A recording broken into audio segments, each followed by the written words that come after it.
Hello, welcome to at bay.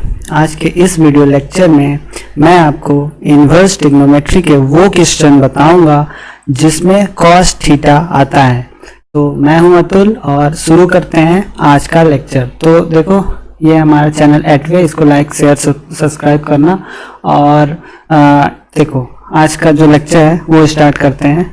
तो ये inverse trigonometry का मेरा 8th लेक्चर है। इससे पहले मैं 7 लेक्चर ले चुका हूँ और इसके पहले मैंने टेन थीटा को कवर किया था। तो टेन थीटा वाली जो भी प्रॉब्लम है वो लगभग 2 से 3 लेक्चर में कवर किया है। इसके अलावा ये पहला लेक्चर है जिसमें कॉस थीटा की प्रॉब्लम आएंगी, और अगर टेन थीटा की और कुछ प्रॉब्लम मुझे मिलती हैं तो उसका सोल्यूशन मैं लेके आऊँगा। अभी कॉस थीटा के लिए लेके आया हूँ। कॉस थीटा में मुझे काफ़ी अच्छे क्वेश्चन मिल गए। इसी तरह से बाकी भी जो साइन कॉट वाले क्वेश्चन है और सेक वाले हैं वो भी मैं लेके आऊंगा। इसके लिए आप थोड़ा वेट करिए। और अभी कॉस थीटा से रिलेटेड जो भी क्वेश्चन आए, जो भी फॉर्मेट आपके एनसीईआरटी में है वो लेके आ रहा हूँ। इसके बाद मैं आर डी शर्मा भी कवर करूंगा, कुछ क्वेश्चन लेके आऊंगा। इससे फायदा आपको ये होगा कि आपको फॉर्मेट मिल जाएंगे, क्या बोलते हैं, एंगल वाइज, जैसे कॉस थीटा का, साइन थीटा का, टेन थीटा का। तो आप जो कंफ्यूज होते हो कि एक ही वीडियो में साइन कॉस सारे के सारे मिल गए, तो आप कंफ्यूज हो जाते हो, वो नहीं होगे। तो चलो फिर शुरू करते हैं, ज़्यादा देर नहीं करते हैं। और मेरे चैनल को लाइक शेयर सब्सक्राइब करना। और चलो फिर आज शुरू करते हैं कॉस थीटा। तो मैं 3 क्वेश्चन आज लेके आया हूँ। ये देखो, नहीं, ये नहीं है, 3 क्वेश्चन लेकर के आया हूँ, जिसमें से ये वाला काफ़ी बड़ा क्वेश्चन है, बट समझ में आ जाएगा। इस फॉर्मेट का जो भी आएगा तो फिर बनेगा।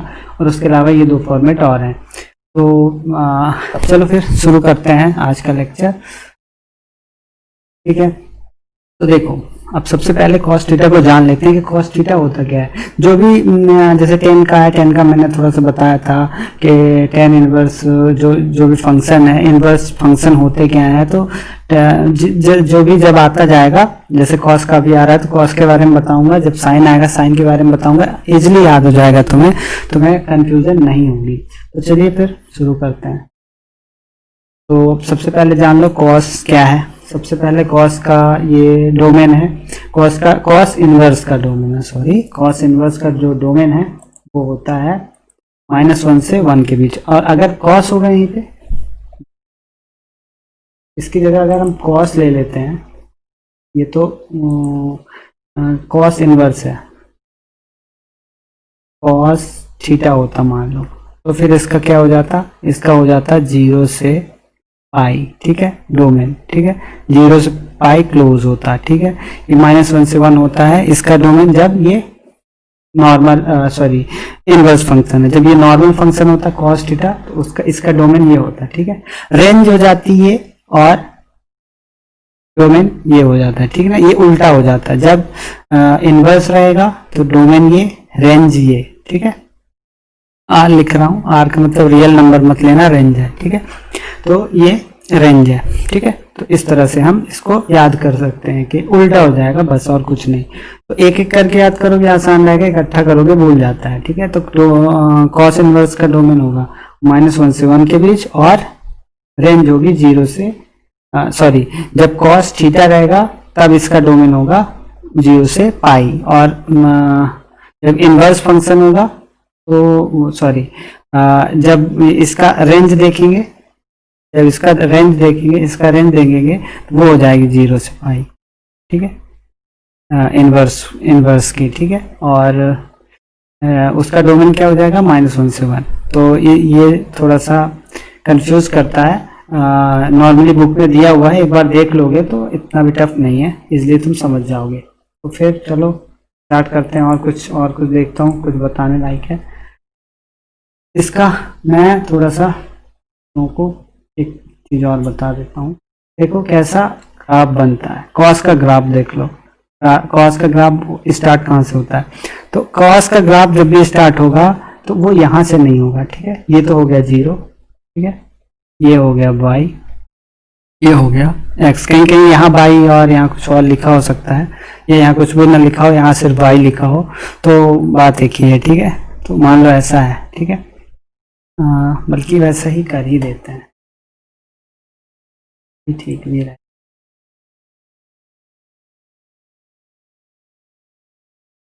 इसको y लिख दूँ बस, ठीक।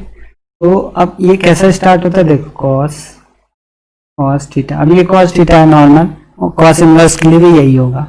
इसका जो ग्राफ है यहाँ से शुरू होगा, ऐसा जाएगा, फिर ये ऐसा यहाँ पे खत्म हो जाएगा, ठीक है। तो वैल्यू देख लो कहाँ पे क्या होती है, वैल्यू बहुत जरूरी है जानना, नहीं तो कंफ्यूजन रहती है हमेशा बच्चों को कि ये वैल्यू कहाँ से आ गई। ये होता है 0, 0 पे cos की वैल्यू होती है 1। ये थोड़ा अच्छे से नहीं बना,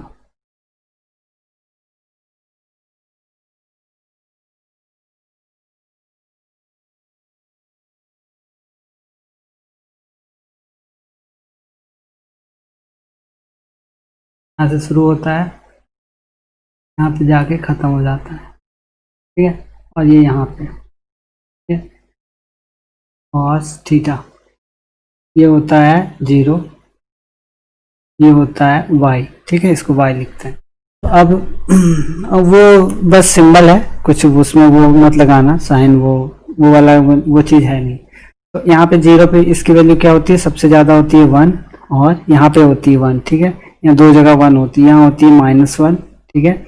यहाँ 1, यहाँ 1, यहाँ -1, यहाँ क्या होती है, यहाँ होती है 0। इसको क्या लिखते हैं, π/2।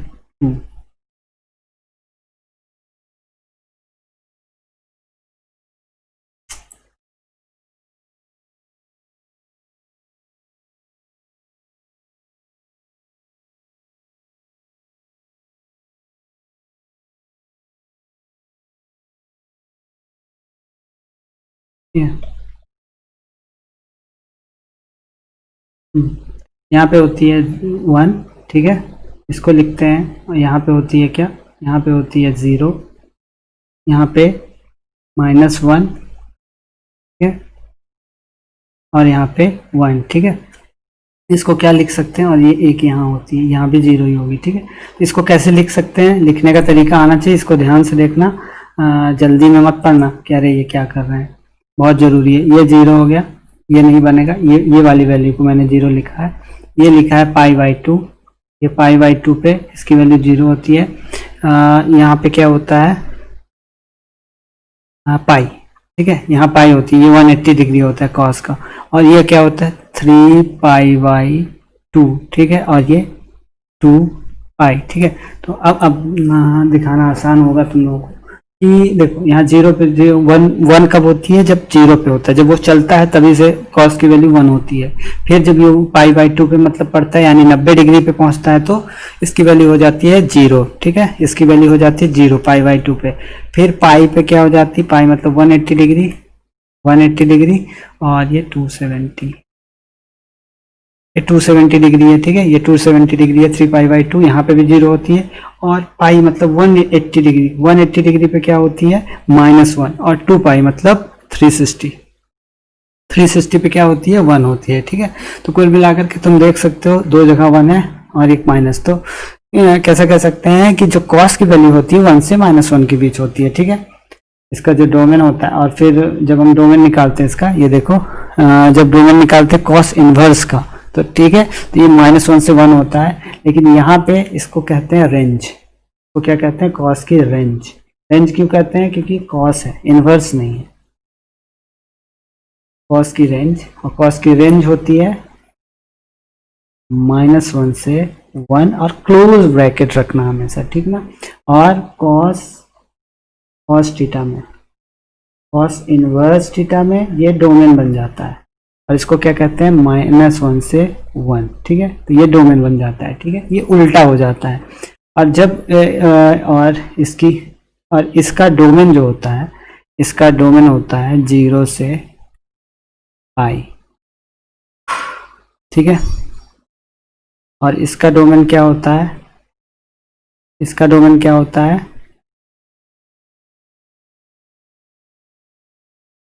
सॉरी इसका रेंज लिखेंगे ना, इसका रेंज क्या होता है 0 से पाई। कंफ्यूज मत होना, मैं ही हो गया था अभी 0 से लिखते समय कभी कभी ऐसा हो जाता है। रेंज जो है यहाँ पे है तो डोमेन है, ठीक ना, तो यहाँ डोमेन ही है तो रेंज है, ठीक है, सा पास पास लिख दिया ना, थोड़ा सा ऐसा हो गया। तो ये चीज़ समझ लो कि कॉस के बारे में कैसे, कॉस को कैसे समझ सकते हैं। कॉस को समझने के लिए सबसे पहले तो ये याद होना चाहिए, ये पूरा याद होना चाहिए। ये कैसे बनाया जाता है, तो ये 0 से शुरू होता है, पाई बाई 2 तक जाता है, सॉरी 2 पाई तक जाता है, 2 पाई ऊपर आता है, ठीक है। साइन का जब करूँगा तो साइन का भी अच्छे से बता दूंगा, बहुत ईजी है बस, लेकिन हाँ बस याद रखना। तो कॉस थीटा की रेंज जो होती है -1 से 1 होती है, डोमेन होते हैं 0 से पाई, ठीक है। कॉस इनवर्स थीटा का जो डोमेन होता है वो -1 से 1 होता है, और रेंज होती है 0 से पाई, उल्टा हो जाता है बस। तो ये थोड़ा याद रखना, कंफ्यूजन हो जाती है, बहुत बार पढ़ो तो भी हो जाती है भूल, मतलब गलत लिख देते हैं कई बार।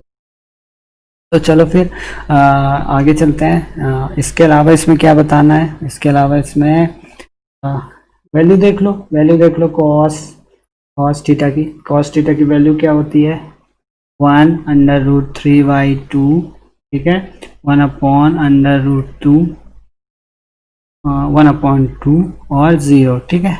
तो ये कितना हो जाएगा, 0, π/6, π/4, π/3, π/2, ठीक है। ऐसे आगे और वैल्यू जाती जाएगी, किसी दिन वो पूरा बताऊंगा, कोई दिक्कत नहीं है। अभी इतना जान लो, ठीक है। अभी इतने में अपना काम हो जाएगा, इसलिए अभी इतना जान लो। इतने की भी जरूरत खैर नहीं पड़ेगी, लेकिन फिर भी याद तो रखना ही है। कभी क्वेश्चन आ सकते हैं, प्रिंसिपल वैल्यू निकालने को आएगा तो ये सब तुम्हें याद होना चाहिए। तो कॉस थीटा की वैल्यू इस तरह से हम वो कर सकते हैं। ये 0 डिग्री होता है, ठीक है, ये 30 डिग्री होता है, ये 45 डिग्री होता है, ये 60 डिग्री होता है, और ये 90 डिग्री होता है। कॉस के लिए इतना जानना काफ़ी होगा कि कॉस को कैसे डिफाइन कर सकते हैं, कॉस को किस तरह से समझ सकते हैं। एक चीज़ और, कॉस का जो डोमेन होता है, ये तो रेंज की बात हो गई, डोमेन जो है कैसा जाता है ये जान लो। कॉस का डोमेन जाता है ऐसा, ये ऐसा जाता है, ठीक है। ये अलग चीज़ है, ये अलग चीज़ है, इसको मिला ना देना, ये से यहाँ, ठीक है, कॉस थीटा, ठीक है। तो इसको मैं इकट्ठे भी समझाऊंगा, लेकिन अभी इस बार एक वीडियो मैंने शुरू में बनाया था, इसको फर्स्ट और ये सेकेंड रख दो जिससे याद रहे, ठीक है। तो इसका डोमेन ऐसे बना सकते हैं, ठीक है ना। कॉस का, सिर्फ कॉस का जब इन्वर्स होगा तो उल्टा हो जाएगा, तो इस तरह से इसको समझ सकते हो। अब चलो फिर क्वेश्चन में आ जाते हैं। क्वेश्चन नंबर, ये 3 क्वेश्चन है। पहला क्वेश्चन बहुत इजी है, ठीक है। तो चलो पहला क्वेश्चन स्टार्ट करते हैं। हमने बेसिक सारा समझ लिया है जो भी ज़रूरत का था, तो मैं पेज ले लेता हूँ और शुरू करता हूँ।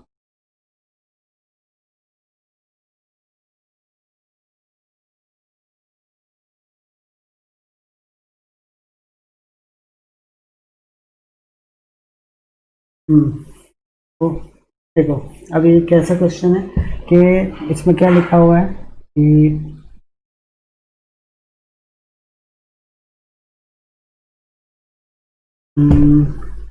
3 cos inverse x equal to cos inverse 4x cube minus 3x। अब ये फॉर्मूला है, असल में यहाँ पे फॉर्मूला है, cos थीटा रख दो, सीधा सीधा आ जाएगा।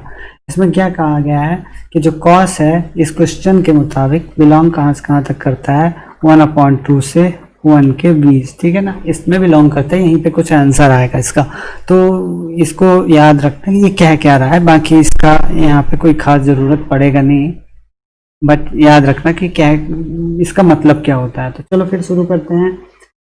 तो चलो इसका LHS ले लेते हैं, LH, ठीक है, LHS ले लेते हैं। तो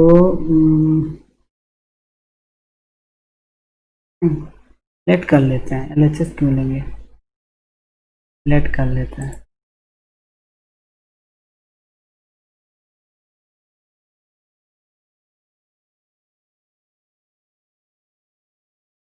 लेट कर लेते हैं cos थीटा को, ठीक है। cos theta equal to x, या x equal to cos theta. तो theta equal to cos inverse x, ठीक है। अब ये हमें रखना है और देखो हमें क्या मिलता है, ठीक है। अभी इस इक्वेशन में रख दो, ठीक है, यहाँ पे जहाँ जहाँ ये है वहाँ रख दो, तो ठीक है। तो लास्ट में हमें ये मिल जाएगा, ठीक है। तो cos inverse 4 cos cube theta minus 3 cos theta. ठीक है, ये रख दिया। नेक्स्ट पेज पे चलो देख लो ये कैसे क्या किया, बस वैल्यू रख दिया और कुछ नहीं है। अब नेक्स्ट क्या करेंगे, इक्वल टू क्या करेंगे, आप तो रख दिया। अब होता क्या है, कॉस इनवर्स था, हाँ इनवर्स था, कॉस इनवर्स कॉस 3 थीटा। असल में वो फॉर्मूला जो था ये वाला फॉर्मूला कॉस 3 थीटा का होता है, ठीक ना। 4 cos cube theta minus 3 cos theta equal to cos 3 theta. ठीक है, बहुत इजी क्वेश्चन था, एक इजी क्वेश्चन लाया हूँ। अगला वाला भी इजी है, बस थोड़ा बड़ा है। तो ये फॉर्मूला हो गया, इस पे यहाँ रख दिया। अब तो कुछ है ही नहीं, सीधा सीधा वैल्यू आ गई।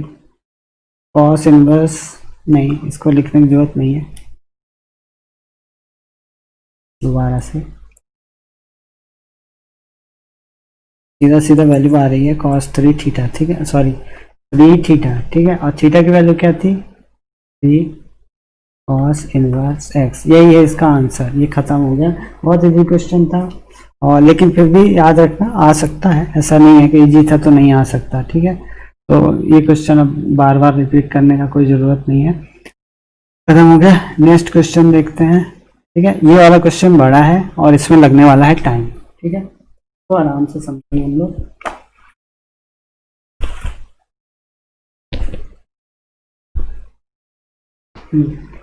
तो ये वाला क्वेश्चन है, तो अब इसमें एक चीज ध्यान देना। ठीक है, अब ये वाला फॉर्मूला, ऐसा कोई फॉर्मूला कॉस में एग्जिस्ट नहीं करता। ठीक है ना, जिससे हम ये इसको तोड़ उड़ के ऐसा कुछ ला लें या कुछ ऐसा कर लें। तो हमें इसको 10 के फॉर्म में सबसे पहले कन्वर्ट करना पड़ेगा, इससे हमारा काम चलने वाला नहीं है, इसलिए हमें 10 के फॉर्म में कन्वर्ट करना पड़ेगा। ये ध्यान रखना, इससे काम नहीं चलने वाला, इसलिए 10 के फॉर्म में हमें करना पड़ेगा कन्वर्ट। ठीक है, तो ये क्वेश्चन है, अब इसको हम स्टार्ट करते हैं। तो क्या करेंगे, सबसे पहले हम इसका ये वाला हिस्सा उठा लेंगे, काम ये वाला हिस्सा उठा लेंगे। ठीक है, तो ध्यान से देखना, हमें इसको 10 में कन्वर्ट करना है, इतना अपॉन 5। ठीक है, इसको हम लेट कर लेंगे, लेट इतना इक्वल टू x। ठीक है, इसको लेट कर लेते हैं। ठीक है, अब इतना इक्वल टू अगर x है, और अगर हमें इसमें साइन की वैल्यू मिल जाए, ठीक है, तो 10 की वैल्यू निकालना इजी हो जाएगा। ठीक है, अब इतना अगर x है तो साइन की वैल्यू क्या होगी, सबसे पहले हम इसको ऐसे कर लेते हैं। ठीक है, अब ये कितना होता है, हाँ ठीक है, ये हो जाएगा 5, यहाँ से 5। ठीक है, ये हाइपोटेन्यूस, ये हो जाएगा 4 और ये होगा 3। ठीक है, बट मैं निकाल के दिखा दे रहा हूँ। 5 का स्क्वायर इक्वल टू, पाइथागोरस पे में लगा रहे हैं, 4 का स्क्वायर प्लस a का स्क्वायर। ठीक ना, इसको मान लिया मैंने a। इसको जब हम सॉल्व करेंगे ना, तो कुल मिला के आएगा a इक्वल टू 3। तो सॉल्व कर लेना, तो यहाँ पे आ जाएगा 3। ठीक है, ये आ जाएगा 3। ठीक है, तो हम साइन की वैल्यू क्या रख सकते हैं, साइन x इक्वल टू 3/5, क्योंकि साइन की वैल्यू ऐसी होती है ना, कॉस की अगर ये है इतना अपॉन इतना है, तो साइन की इतना अपॉन इतना होता है। ठीक है, तो ये हो जाएगा।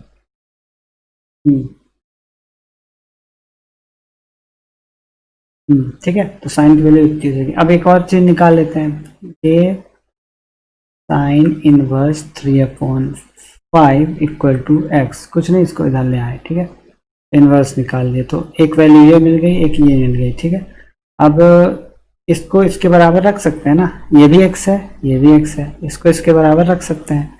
ठीक है, तो अभी अगर जरूरत पड़ेगी तो हम वो भी करेंगे। तो अभी यहाँ पे अभी तो फिलहाल इतना समझ लो। ठीक है, इसको निकालने के और भी तरीके हैं, बट ये सबसे अच्छा है, इसी से निकालो। ठीक है, तो ये चीज़ें अगर नहीं समझो तो एक बार और समझा देना चाहता हूँ, क्योंकि जिसको नहीं समझना है उसको फिर प्रॉब्लम ना हो कि कॉस की वैल्यू अगर इतनी है, कॉस की वैल्यू 4/5 है, तो 5 हो गई ये।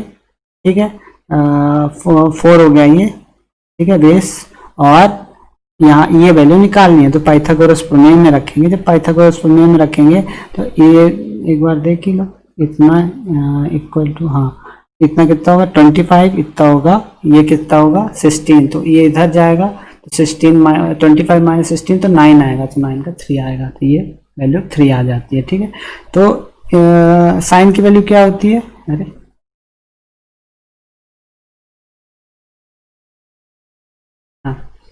साइन की वैल्यू यहाँ पे क्या, साइन की वैल्यू क्या होती है, इतना अपॉन इतना, तो इस तरह से हम निकाल लेंगे। ये वाला क्वेश्चन थोड़ा सा टफ है, बड़ा है, इसलिए मैं बार बार समझा रहा हूँ। तो चलो फिर ये दो चीजें हो गई, अब आगे चलते हैं और देखते हैं क्या करता है।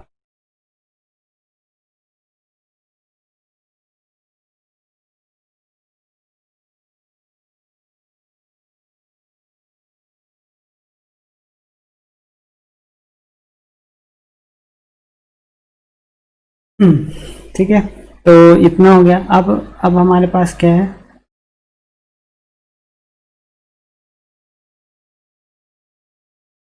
अब ये दो चीज हो गई। अब देखो साइन का पता है, कॉस का पता है, तो अब अगर हमें साइन टेन निकालना है तो sine theta upon cos theta होता है। तो साइन थीटा की वैल्यू या साइन एक्स की वैल्यू, यहाँ पे एक्स है तो एक्स ही कर दो। साइन एक्स की वैल्यू क्या है यहाँ पे,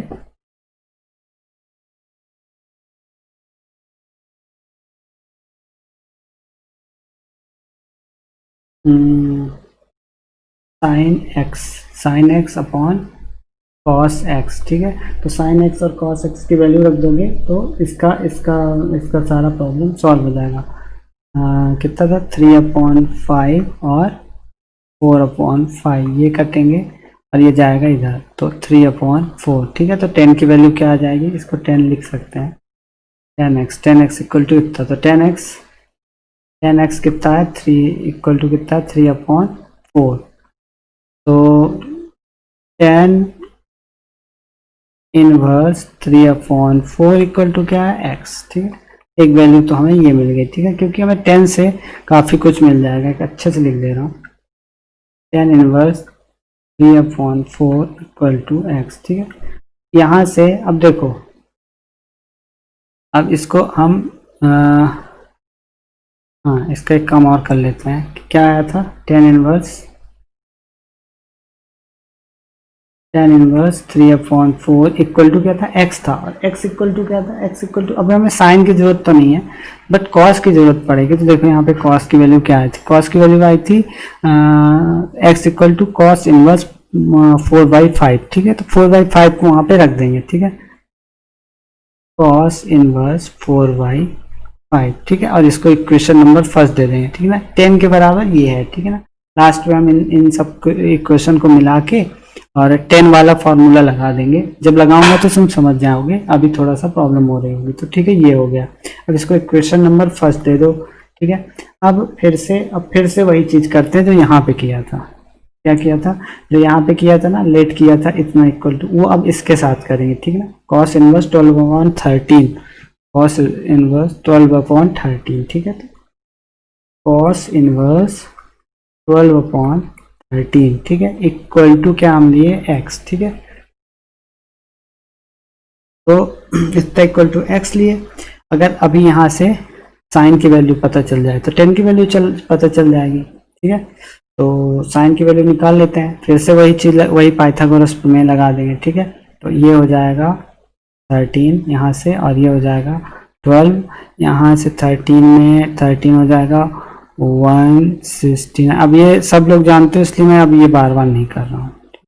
144 मतलब 5 आएगा, 5 आएगा। ठीक है, 5 आएगा। तो साइन की वैल्यू क्या हो जाएगी, साइन एक्स इक्वल टू, वैसा भी लिख सकते हैं, कॉस एक्स इक्वल टू 12/13। ठीक है, साइन एक्स की वैल्यू क्या आ जाएगी, साइन एक्स की वैल्यू आ जाएगी 5/13। ठीक है, तो ये आ जाएगी क्या, साइन की वैल्यू। ठीक है, तो ये आ गई। अब साइन इनवर्स भी निकाल लेते हैं, sine inverse 5/13 equal to x। ठीक है, तो ये सारा काम हो गया अपना। अब यहाँ से 10 की वैल्यू निकालेंगे तो देखो 10 की वैल्यू क्या हो जाएगी, 13 कट जाएगा और 5/12 आएगा। ठीक है, मैं सीधे लिख रहा हूँ, तुम लोग निकाल लेना। टेन एक्स इक्वल टू क्या आएगा, 13 से 13 कट जाएगा, 5/12 बचेगा, 5/12 बचेगा। इसको कैसा लिख सकते हैं, tan inverse 5/12 equal to x. ये आ गया एक और वैल्यू। अब यहाँ पे फिर से वही रख देंगे, वही 10 की वैल्यू जैसा आया था। तो टेन इनवर्स 5/12 और किसकी जगह पे हमने x की जगह पे पहले क्या आ चुका है, साइन का जरूरत नहीं है इसलिए साइन को मत लेना, cos को ही लेना है, ठीक है। cos की वैल्यू क्या थी, x, cos इनवर्स दूसरी वाली, ठीक है, cos इनवर्स 12/13, ठीक है। यहाँ x ना करके अब जगह y कर लो, y, ठीक है, नहीं वो सेम सा हो जाएगा। दूसरे वाले स्टेप में y कर लो, y, ठीक है, सेम सा ना हो जिससे, ठीक है। तो y हो गया, तो इस प्रकार हो गया। अब ये ऐसा आ गया, ठीक है। तो ये इक्वेशन नंबर इसको सेकेंड डाल दो, ठीक है। अब इक्वेशन फर्स्ट और सेकेंड हो गई, ठीक है। एक और बचा है, क्योंकि देखो ये वाले में क्या था, ये cos इतना था, ठीक है, cos इतना था।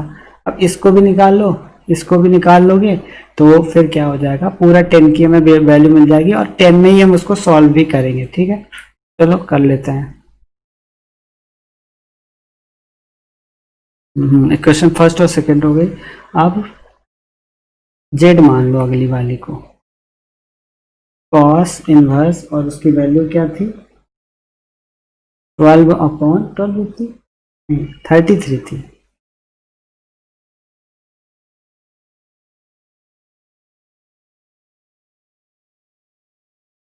33/65, 33/65 कुछ भी हो वैल्यू, ठीक है। अब क्या हुआ, cos z इक्वल टू 33/65, ठीक है। इस तरह का बन गया। अब यहाँ से भी वही 10 निकाल लेते हैं। अब मैं साइन निकालूं, चलो एक बार निकाल देता हूँ साइन, इसको तो मैंने याद करके रखा है। ये कितना होगा, 3 होगा, ये 65 होगा, और इसकी वैल्यू कितनी हो जाएगी, इसकी वैल्यू हो जाएगी 55, 56 है ना, 56 हो जाएगी, ठीक है, 56 हो जाएगी। निकाल लेना, जिसको भी डाउट हो या कुछ प्रॉब्लम तो निकाल लेना। साइन इतना टाइम नहीं है, sine inverse 56/65 equal to z. Next तो कहीं नहीं कहा, हाँ नहीं, जेड, ठीक है, इक्वल टू जेड, ठीक है, ये आ गया।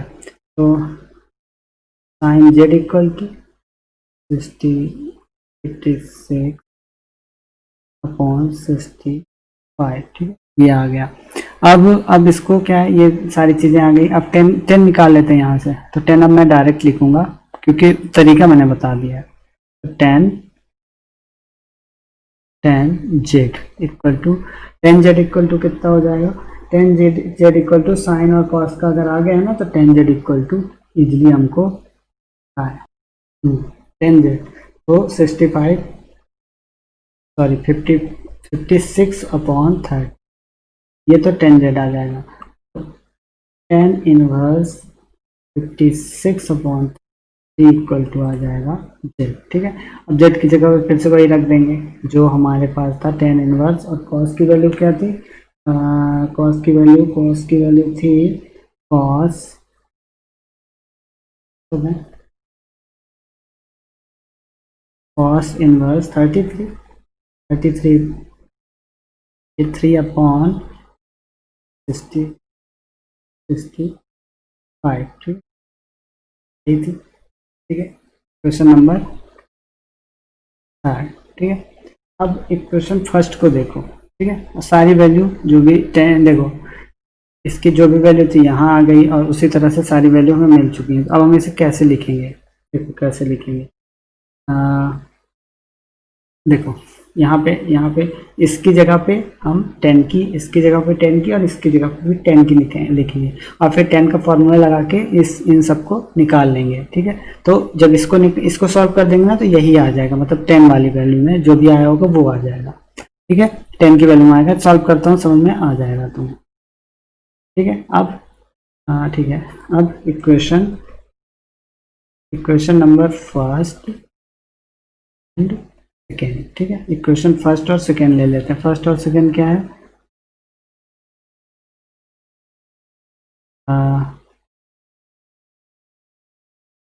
ठीक है, बड़ा क्वेश्चन है, थोड़ा प्रॉब्लम जाती है। cos inverse 4/5 plus cos inverse 12/,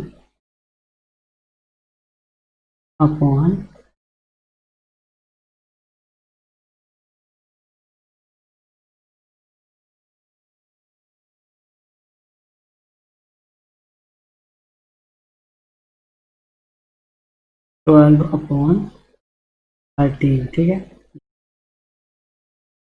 और इसके बराबर अब हमें क्या मिला है? tan inverse. ठीक है ना, अब इसको 10 में, इसकी जगह जो भी 10 वाली वैल्यू थी क्या थी? 3/4। ठीक है ना, प्लस 3/4 प्लस 10 इनवर्स 5/12। ठीक है ना, ये दो वैल्यू मिली थी, तो इसको इक्वेशन नंबर कैपिटल ए दे देते हैं, तभी जरूरत पड़ेगा। चलो फिर ये हो गया। अब इसको हम सॉल्व कर सकते हैं, और या तो एक बार एक चीज और लिख सकते हैं यहाँ पे,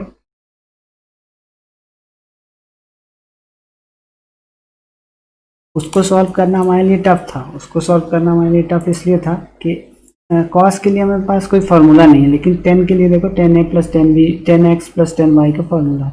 इक्वल टू क्या आया? लास्ट वाले में क्या आया था ना? ठीक है, इतना बराबर इतना बराबर इतना आ गया, तो 10/66 tan इनवर्स 56/33 ये आ गया। ठीक है, अब हमें इतने को सॉल्व करना है और ये लाना है, तो वो भी सॉल्व हो जाएगा पीछे वाला। ठीक है, कॉस भी सॉल्व हो जाएगा इसको सॉल्व करने से। चलो फिर इसको सॉल्व करते हैं, इसको इक्वेशन नंबर ए दे देते हैं और इक्वेशन नंबर ए को सॉल्व करते हैं, तो पीछे वाला भी सॉल्व हो जाएगा। इक्वेशन नंबर ए को सॉल्व करने के लिए हम सबसे पहले क्या करेंगे? tan इनवर्स बाई ये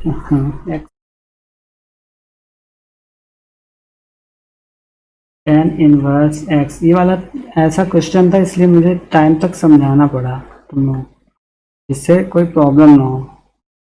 इक्वल टू x और y। ठीक है ना, तो tan inverse x plus y upon 1 minus x y. ठीक है, ये हो गया। अब इसमें हम उसको रख देते हैं, सिंपल है, इसकी जगह पे रख देते हैं। तो अब मैं सीधे सीधे रख रहा हूँ, तुम लोग देख लेना पीछे का। 3/4 प्लस 5/12 और ये हो गया 1 माइनस 3/4 इंटू 5/12। ठीक है, ये हो गया। अब इसको सॉल्व करेंगे, सॉल्व करके आंसर क्या आएगा? सीधे मैं आंसर नहीं लिख रहा हूँ, सॉल्व कर देता हूँ। tan इनवर्स अब 36 माइनस प्लस प्लस 20 सॉल्व करके इतना आएगा, और अपॉन में आएगा 48 माइनस 15। कभी ऐसे कैलकुलेशन में गलत हो जाए तो उसको सही कर लेना, हो सकता है गलती से हो जाए, जल्दी जल्दी में करता हूँ। ठीक है, तो ये हो जाएगा। इसको जब सॉल्व करेंगे कितना हो जाएगा? 56/33। ठीक है, ये हो गया सॉल्व। देखो जैसा यहाँ 56/33 है ना, यहाँ पे आ गया, यहाँ पे लास्ट में आ गया। जब हमने सिर्फ इतने को, सिर्फ इस एरिया को सॉल्व किया तो ये मिल गया हमें। इसका मतलब हमें ये भी हम मान लेते हैं कि हमें ये वाला सॉल्व करने पर ये मिल जाएगा। ठीक है, जबकि इसका कोई वो फॉर्मूला है नहीं, तो ये सीधे तो सॉल्व हो नहीं सकता, इसलिए ऐसे सॉल्व करेंगे। तो ठीक है, ये वाला क्वेश्चन इस तरह से खत्म होता है। ठीक है, थोड़ा बड़ा था, इसको एक बार और देख लेना, ऐसे देख लेना और सॉल्व करने की कोशिश करना। ऐसे जो भी ऐसे फॉर्मेट आए जिसमें सीधे फॉर्मूला ना हो, उसे 10 में चेंज करके हम सॉल्व कर सकते हैं। ठीक है, तो चलो फिर नेक्स्ट क्वेश्चन क्या है? हाँ, ठीक है, ठीक है, ये वाला है, ठीक है। ये वाला क्वेश्चन, ये वाला भी क्वेश्चन काफी अच्छा है। ये वाला क्वेश्चन देख लेते हैं, ठीक है। तो ये वाला हालांकि इजी है, बट इसमें क्या है, तुम्हें नॉलेज काफी मिलने वाली है, तो नॉलेज के लिए क्वेश्चन बहुत अच्छा है। और 4 नंबर में तो आ ही सकता है, कोई बात ही नहीं है। ठीक है, तो इसमें इसको जब सॉल्व करेंगे ना, तो इसमें एक सिचुएशन होगी। तुम लोग जानते हो कि एक्स ये बिलोंग किस में करता है, 0 to पाई में, ठीक है। ये जो रेंज होती है 0 to पाई होती है कॉस इनवर्स की, बट यहाँ पे ये जो लिखा है ना, ये थोड़ा सा ज़्यादा जा रहा है। तुम इसको अगर सॉल्व करोगे ना तो थोड़ा सा ज़्यादा जाएगा। देखो कैसे, 13/6 पाई। तो जब सॉल्व करोगे 2.1, फिर ये बार लग जाएगा, हाँ बार लगेगा, और आगे भी वैल्यू आएगी, बट मैं नहीं कर रहा हूँ 1/6, जबकि वैल्यू तो लास्ट कितनी होती है 2 पाई, और इसकी 2 पाई तो इसकी वैल्यू नॉर्मल होती है नहीं, ये गलत बोल, ऐसा नहीं बोलना है, बोलना ये है, समझना ये है कि इसका जो रेंज होता है वो 0 से पाई होता है। ये यहाँ पे जाता ही नहीं है, इधर जाता ही नहीं है, तो ये वैल्यू आएगी कहाँ से, ठीक है। तो इसलिए इसको हमें ऐसे सॉल्व, इसको थोड़ा सा हमें तोड़ के सॉल्व करना पड़ेगा, ठीक है। इसको थोड़ा सा समझना अच्छे से, ठीक है। तो इसको क्या करेंगे, सबसे पहले हम जानते हैं कि 13/6 नॉट बिलोंग टू 0 से पाई, ठीक है। यहाँ पे ये डिफाइन नहीं कर पाएगा, तो अब हम इसको क्या करेंगे, देखो ये बहुत छोटी सी चीज़ है, बहुत अच्छे से समझना, क्योंकि ये समझ गए ना तो किसी भी इंटरव्यू वगैरह में आपको बहुत मदद मिलने वाली है। तो ये चीज़ें अच्छे से समझना कि अगर ऐसा कुछ लिखा है तो इसको यहाँ पे इसका मतलब क्या है, ये क्यों लिखा है, और उसके बाद ये ऐसा बनाना पड़ेगा उसको। अगर ये लाइन तुम नहीं लिखते हो, ये गलत हो जाएगा क्वेश्चन, या कुछ नंबर तो कट ही जाएंगे। इसलिए ये लिखना जरूरी है कि प्रिंसिपल वैल्यू जो है इसकी, इसको प्रिंसिपल वैल्यू बोलते हैं, वो तो यहाँ होती नहीं, इधर होती नहीं। जब यहाँ होती नहीं है तो ये वाली वैल्यू तो इसमें एग्जिस्ट करेगी ही नहीं, ठीक है। तो अब क्या करेंगे, हम इसको थोड़ा सा सिंप्लीफाई करेंगे, उसके बाद सॉल्व करेंगे। कॉस इनवर्स कॉस 3/6, ठीक है, इक्वल टू क्या लिखेंगे, इसको अब जब सॉल्व करेंगे, मैं 2 बार लिख दे रहा हूँ जिससे तुम लोगों को समझने में दिक्कत बिल्कुल ना है। कॉस 2 पाई प्लस पाई/6, ठीक है। अब अगर हम इसको सॉल्व करते हैं, हम इसको अगर सॉल्व करते हैं तो 6 2 जा 12 + 1 13/6, ठीक है, वही आएगा जो यहाँ लिखा है, इसलिए हमने ऐसा तोड़ दिया है, ठीक है। तो इसलिए ऐसा तोड़ा है, समझ गए होगे तुम लोग। तो फिर अब इसको थोड़ा सा और सॉल्व करते हैं, ठीक है। अब देखो, अब इसमें 2 वैल्यू आ गई, पाई/2 और ये, ठीक है ना। अब इसकी प्रिंसिपल वैल्यू में तो हम पाई/2 को रख ही नहीं रहे हैं, 0 से पाई ले रहे हैं, तो ये वाली वैल्यू को ले लेंगे, इसको हम भूल जाएंगे, ठीक है। चलो भूल जाते हैं। कॉस इनवर्स कॉस, अब वो वाली वैल्यू को छोड़ दो, पाई/6, ठीक है। इसमें ऐसा थोड़ा सा ये लगाना पड़ेगा माइंड, है ना, किसी को ना दिख रहा हो,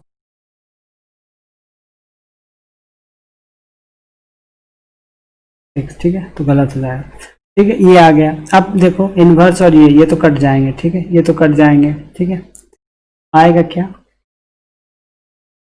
टोटल मिला के बचेगा पाई/6, ठीक है। एक वैल्यू इसमें एग्जिस्ट करेगी, दूसरी वाली नहीं करेगी, ठीक है। तो ये वाला क्वेश्चन एक बार मैं और समझाना चाहता हूँ, क्योंकि थोड़ा सा ऐसा है, छोटा सा है, बट इसको ये 4 नंबर में फिर भी आ सकता है, क्योंकि इसमें थोड़ा सा घुमाता है।